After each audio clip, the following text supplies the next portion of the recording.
Salam olahraga, apa kabar teman-teman semua dalam keadaan sehat. Di laga malam hari ini saya membahas pertandingan dari Serie A Brasil mempertemukan tuan rumah Palmeiras menghadapi Bragantino ya. Mengenai dari line up pemain untuk kedua tim seperti ini ya. Dimana tuan rumah Palmeiras dengan formasi 4-2-3-1, sedangkan untuk Bragantino dengan formasi 4-3-3. Terlihat kedua tim sama-sama memiliki sekitar ada 6 pemain mereka yang akan absen di laga ini. Klasemen sementara di mana tuan rumah Palmeiras berada di peringkat 1 dengan meraih 58 poin, selisih 3 poin dengan peringkat 2 yaitu Flamengo, sedangkan tim tamu Bragantino masih berjuang di peringkat 9 sementara dengan meraih 36 poin dari 27 laga. Jadi untuk laga ini setelah melihat dari head to head dan permainan kedua tim dari 5 laga terakhir, nampak jelas memang masih baik berada di tuan rumah Palmeiras. Kemudian memasuki laga yang kedua, saya membahas pertandingan tuan rumah Botafogo menghadapi Flamengo.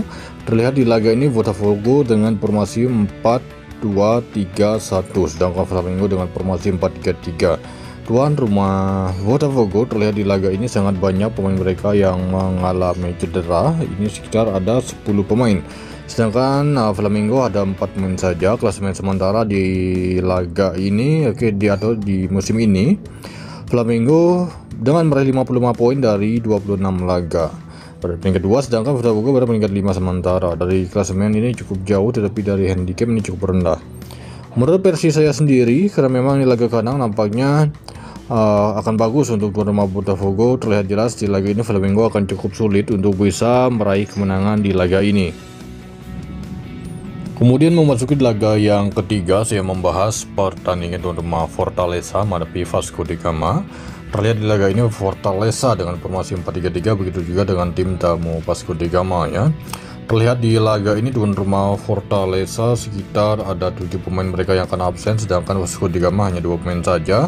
Klasemen sementara di mana tuan rumah Fortaleza berada di peringkat 18, sedangkan tim tamu Vasco da Gama berada di peringkat 11 sementara.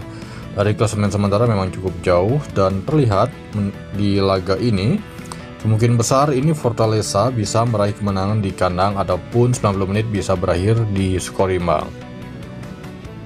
Kemudian memasuki laga yang kedua, saya membahas pertandingan tuan rumah Santos menghadapi Corinthians.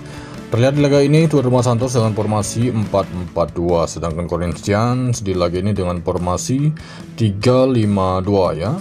Terlihat di laga ini untuk tuan rumah Santos ada 5 pemain mereka yang akan absen, begitu juga dengan Neymar Junior ya.